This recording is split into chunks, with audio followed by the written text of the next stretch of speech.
Pessoal, sem modéstia alguma, esse é mais um daqueles vídeos para eu me gabar, tá? Porque os amigos do canal que já frequentam o canal há mais tempo sabem que eu nunca gostei do tal do Damasco, que é um aço para mim que, se tem alguma vantagem, é a estética, sendo que eu não considero isso numa lâmina de corte, tá? Mas o que eu sempre falei? Os cuteleiros mentem à vontade sobre Damasco. Não, que tem qualidade superior, que é mais resistente, que retém mais fio. E eu já cansei de falar há décadas, há anos. Mentira, bobagem. Mas, e outra coisa, que qualquer um dos 2, ou 3, ou 4 aços usados no Damasco, se escolhido corretamente para as características que se deseja, essas características serão superiores no aço individual do que no Damasco. Pois bem, mas isso era o Cabral falando, né? Aí um monte de gente torce o nariz, o Cabral não sabe de nada, e realmente eu sei muito pouco. Mas o pouco que eu sei é fundamentado na visão e opinião de especialistas. E como eu sei que esse vídeo, como os demais, não vai mudar nada, os cuteleiros vão continuar mentindo e vai continuar tendo milhões de usuários acreditando nessas mentiras e o pior, propagando essas mentiras, eu vou deixar na descrição desse vídeo um link para o Knife Nerds, onde o Larry Thomas, um metalurgista e cuteleiro, e não só isso, filho de um dos maiores cuteleiros dos Estados Unidos, que no início desse mês de julho foi indicado ao Hall da Fama dos Cuteleiros nos Estados Unidos. E basicamente por quê? Porque é um dos mais reconhecidos cuteleiros que trabalha bem o aço damasco nas lâminas dele, né? E então o Larry resolveu fazer algo que é basicamente inédito no mundo da cutelaria, pelo menos com essa profundidade. Ele resolveu fazer um estudo sobre se o aço damasco tem todas essas vantagens mesmo apregoadas sobre os aços que são utilizados na sua composição. E ele mesmo reconhece que ele colocou um título de clickbait, ou seja, para chamar a atenção, para fazer com que as pessoas cliquem, porque é interesse, nesse estudo dele. E no link que eu vou deixar, gente, para esse estudo escrito, tem também um link, no próprio link do Larry, de um vídeo que ele fez. Então, quem não quiser ler em inglês, tem o vídeo em inglês. Para mim, tanto faz, tanto fez. Eu sempre vou preferir o escrito, porque é mais rico em detalhe e você sempre pode olhar com mais atenção as tabelas, tá? Mas ele fala assim, ó, eu botei um clickbait que eu coloquei aço damasco versus os super steels, né? Ou super aços, como são chamados. Normalmente um aço que é novidade no mercado, que apresenta alguma característica superior, é chamado de super steel ou super aço, né? Foi assim com 440C, foi assim com 154CM e assim vai, tá?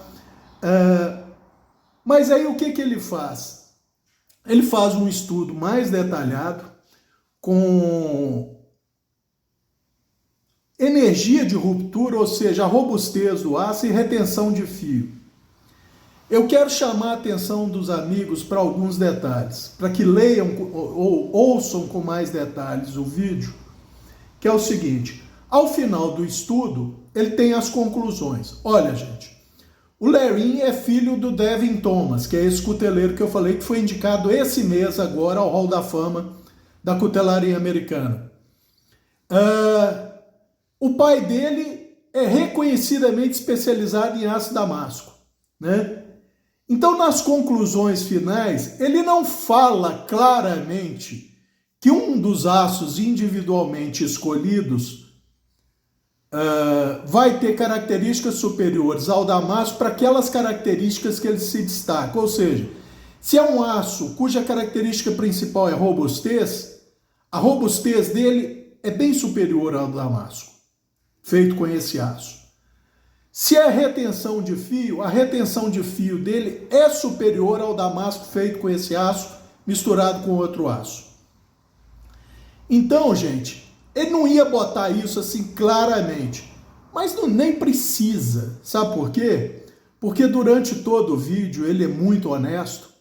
Ele coloca as tabelas com a retenção de fio dos aços individuais e do damasco resultante. E a mesma coisa com questão à robustez, ou seja, da energia de fratura necessária para quebrar aquele aço, para ele ceder, ter uma ruptura total abrupta. Então basta você ver as tabelas, ver quanto que é a energia de fratura. Vou dar aqui um exemplo, tá? Só um exemplo. Por exemplo, aço 1095 com 5160. Ah, Cabral, mas não dá contraste. Tá bom. Aço 1095 com 1520N. Ah, retenção de fio do aço 1095 é superior ao 1520N. Verdade.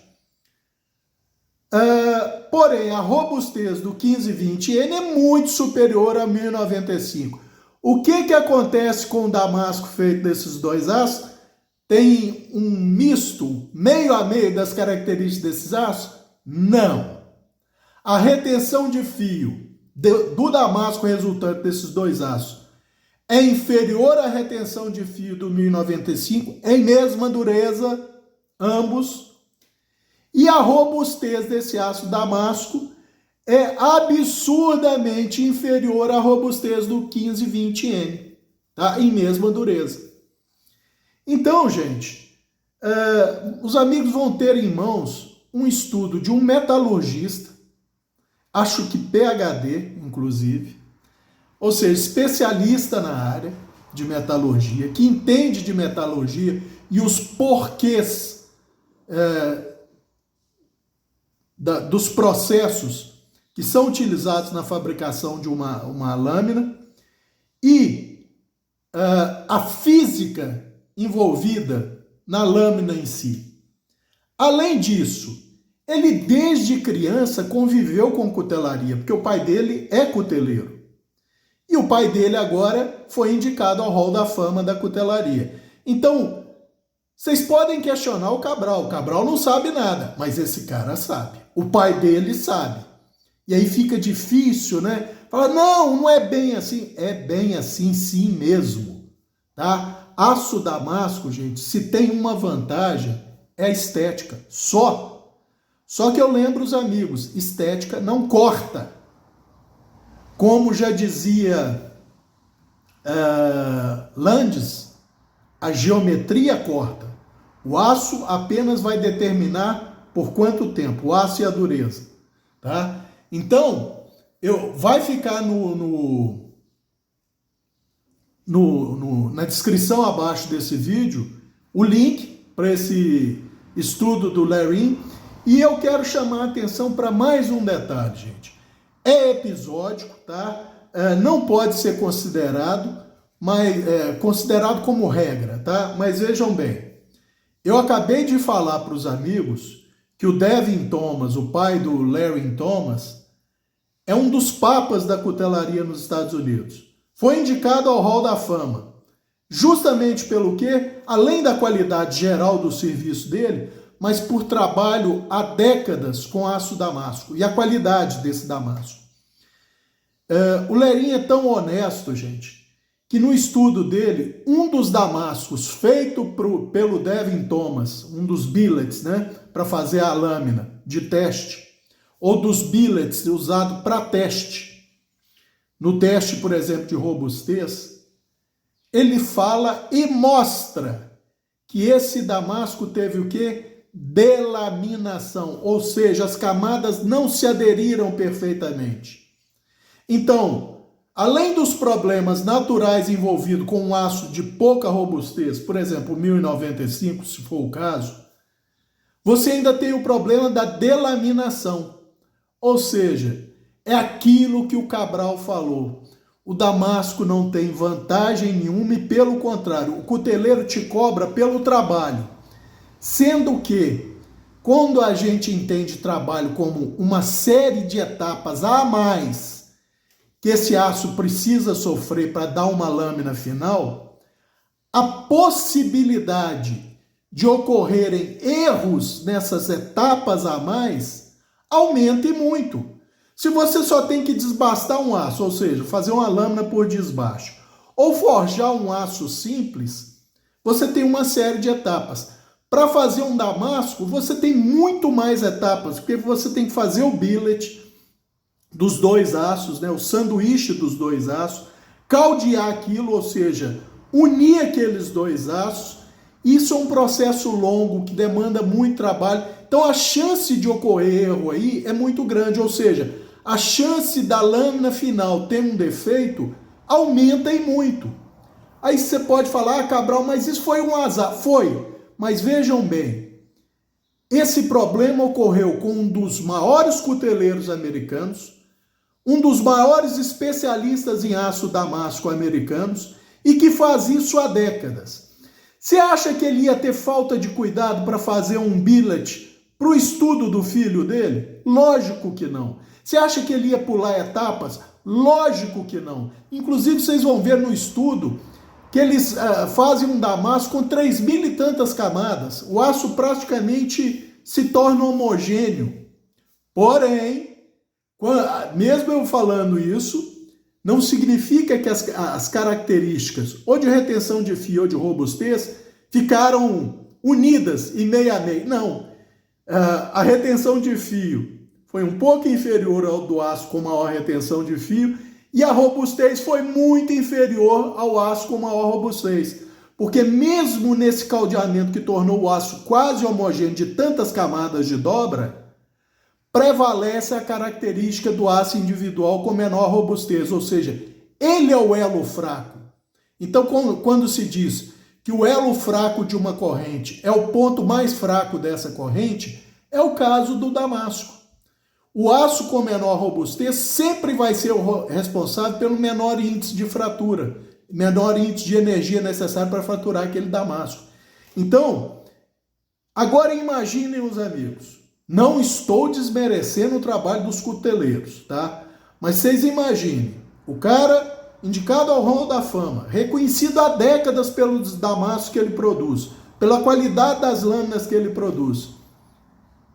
Ele fez um billet de damasco que tinha delaminação intrínseca nele, ou seja, o billet já não tinha caldeado direito, então a lâmina também não vai estar caldeada. Resultado, facilita o quê? A fratura dessa lâmina. Então vocês pensem, se o cara que sabe tudo de damasco e mais um pouco, que produz isso há décadas, que o trabalho é reconhecido pela qualidade, para um estudo do filho dele, que acompanhou os processos, obviamente, produziu um damasco com delaminação, como é que vocês acham que não vou dizer a maioria, mas digamos uma parte significativa dos damascos produzidos por aí afora? Você vai continuar achando, não, o aço damasco é superior? Mesmo depois desse estudo de um especialista em metalurgia, acho que PhD, inclusive, em metalurgia, cuteleiro e filho de um cuteleiro de renome, você ainda vai continuar acreditando nessa besteira? Você vai continuar arriscando pagar muito mais, potencialmente, por uma lâmina que é bem inferior? Potencialmente, não. Certamente, uma lâmina que é inferior em resistência à fratura e retenção de fio a um dos aços usados no damasco bem escolhidos para essa característica. Então, gente, agora não é mais o Cabral que está falando isso há décadas. Agora tem um estudo, provavelmente vai ser possível peer review, porque ele tem mais detalhes desse estudo. Quem quiser contradizer, é só repetir os passos dele, obter resultado diferente, publicar e contradizer. Mas até lá... Então, gente, esse vídeo, então, é como eu disse, é um vídeo para absoluta falta de modéstia minha, me gabar de estar certo há décadas sobre o assunto. Tá? Há décadas. Né? E um monte de gente torcia o nariz, por quê? Porque era o Cabral falando. Eu quero ver torcer agora o nariz para o estudo do Larry, para o artigo do Larry Thomas. Tá? Então esse é um detalhe. Essa faca aqui, gente, isso aqui é só como um extra, tá aqui só para ilustrar o vídeo. Essa é uma faca Tramontina da década de 80. É uma faca Amazonas com o famoso tratamento gelo forte da Tramontina. Eu considero essa faca de uma época em que a Tramontina ainda tinha muita qualidade. Tá? Por quê? Essa empunhadura é tipo um Kraton da Cold Steel, mas é um polímero emborrachado mais rígido até do que o Kraton. Eu só modifiquei porque ela era muito gorda para empunhadura. Então eu desbastei a lateral, fiz uns finger grooves, tá? Ela tem 3,5 milímetros de espessura, aço 420. Com detalhe, gente, a dureza dessa lâmina tá entre 53 e 54. Como é que eu sei disso? Ela, testada exaustivamente contra essa Guepardo que tem 54, ambas marcam, e eu tive a impressão, mas eu não posso cravar 100% de certeza nisso, que a Guepardo com a lupa, não essa aqui que é 20 vezes, mas com a minha lupa de 30 vezes, a marca é um pouquinho inferior, tá? Então, me parece que essa aqui tem uma dureza um tiquinho melhor, é 53 e borracha, talvez não chegando a 54. E por que eu digo isso? Pela marca, tá? Mas uma questão, ela é um hollow ground, tá?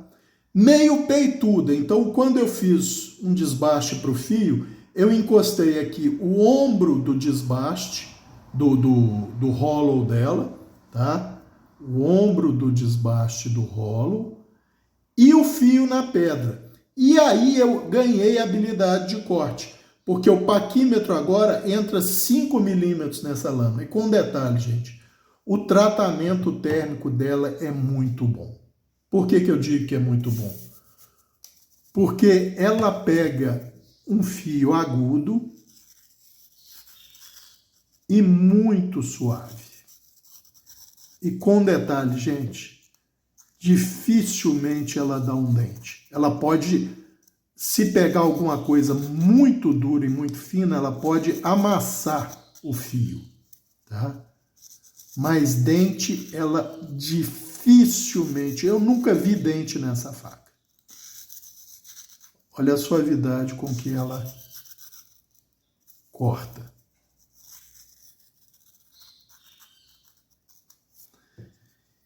E essa faca, gente, para mim, tá? É a melhor faca que eu tenho para pesca. Ela seria melhor ainda se a lâmina fosse um pouquinho menor. Mas com ela você pode fazer um shoppingzinho para derrubar um arbusto, para fazer uma fieira, para fazer um trape para a vara desarmar, para fazer uma série de coisas. Tem uma retenção de fio relativamente boa para essa dureza. Você trabalha peixe com ela, uma chairazinha, você retorna esse fio, uma chairazinha lisa. Ah, não tem chaira, beleza. Você tomou uma cerveja? Usa o fundo da cerveja para realinhar. Ou usa o corpo da cerveja. Tomou um refrigerante, usa isso. Tomou um refri num copo, usa a borda do copo para realinhar. Então, gente, na minha opinião, é a melhor faca de pesca que eu tenho. Com detalhe, o aço 420 não é um H1, mas é extremamente resistente à corrosão. Então, se você quer fazer uma pesca no mar, uma pesca numa região mais salina, ou mesmo em água doce, que a faca vai ficar exposta à lama, à água, à sujeira, vocês veem, década de 80 a faca, essa marcazinha de corrosão que tem aqui não é de água. É que a bainha dela é original, tá? Então é um nylon com um plástico rígido por dentro. E aí o que eu fiz? Talvez dê para ver. Coloquei uma lingueta de alumínio aqui dobrada no plástico para isso aqui acontecer.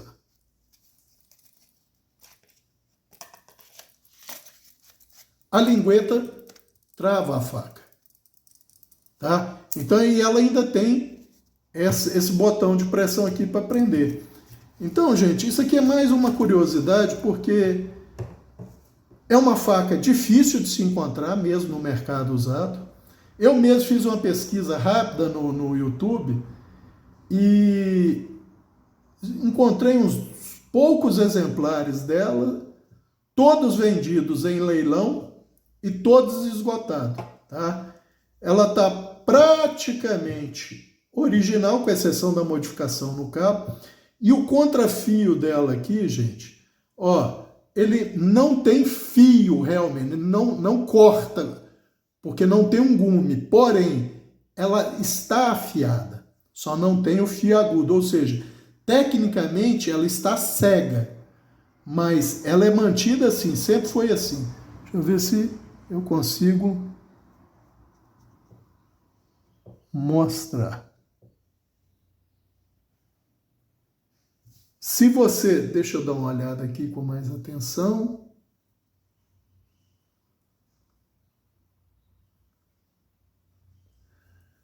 Você vê uma pequena linhazinha reflexiva aqui. Olha, Cabral, então para que isso, esse falso fio? Ele é um falso verdadeiro fio, vamos dizer assim. Porque se eu precisar partir um osso ou alguma coisa, eu não preciso sacrificar o gume de corte dela. Eu uso esse fio aqui. Ou para uma coisa mais resistente, para dar pancada, eu uso esse fio aqui, tá? Então, são as duas modificações, as três modificações que eu fiz nela, né? O desbaste de alívio aqui, que é bem generoso. Trabalha com um microfio de 15 graus, tá? A empunhadura e o falso fio que agora virou quase verdadeiro. Isso é só uma curiosidade para os amigos, para mostrar que a Tramontina, nessa linha, vamos dizer, para atividades extra cozinha, ou linha de campo, ou linha de pesca, ou linha... tá fugindo o termo, gente.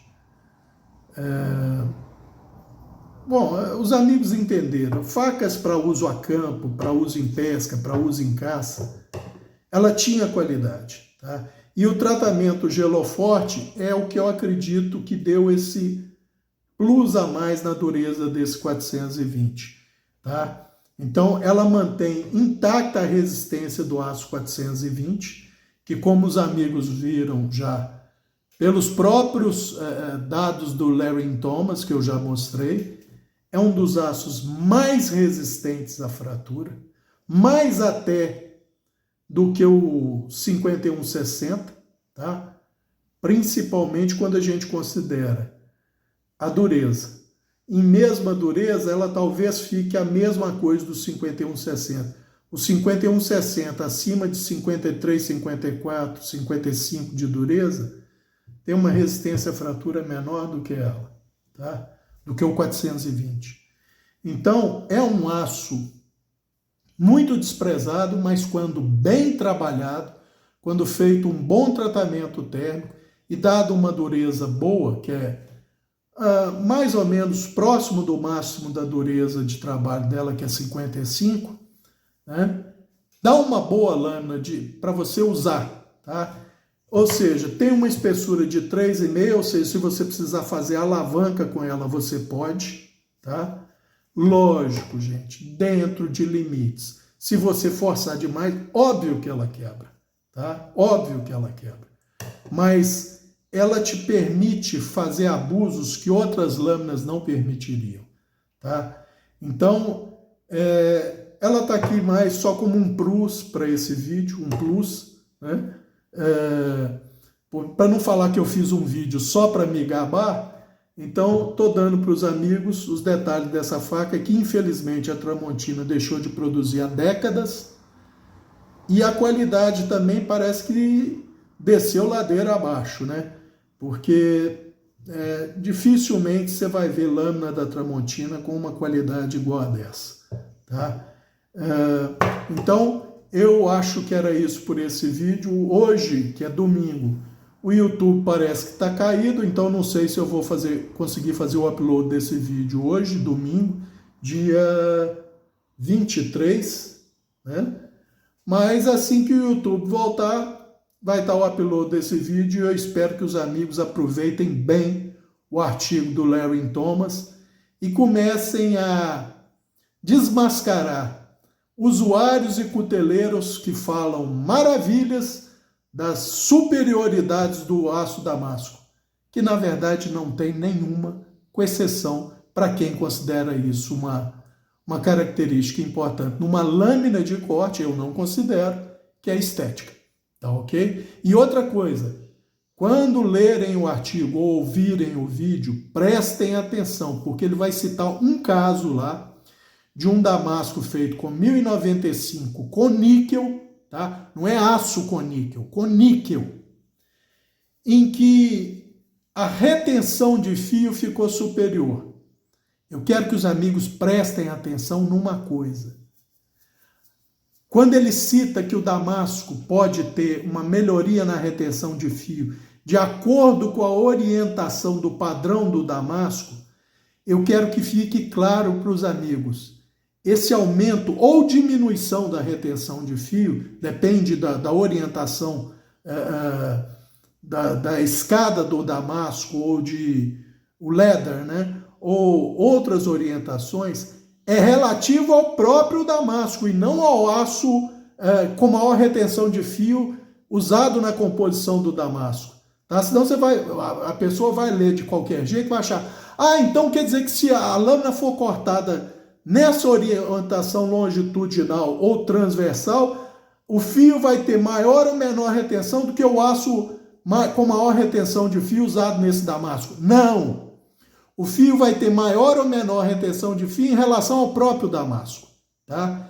E no caso do 1095 com o níquel, ele fala que a maior retenção de fio em relação ao damasco, não ao 1095, pode se dar pelo efeito serrilhado, já que o níquel é muito pouco resistente à abrasão, e onde ele estiver lá no fio, ele vai ser abradido e vai formar um serrilhado.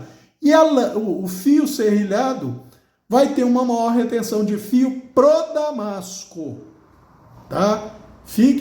Prestem atenção quando lerem o artigo ou quando ouvirem o vídeo. Isso é um detalhe importante, senão alguém vai falar, Cabral, tem uma exceção. Não, não tem exceção. O damasco sempre será inferior em característica aos aços usados na sua composição, desde que a pessoa saiba escolher qual característica e qual aço que ele quer que se destaque naquela característica. Tá ok? É isso por esse vídeo. Um abraço a todos.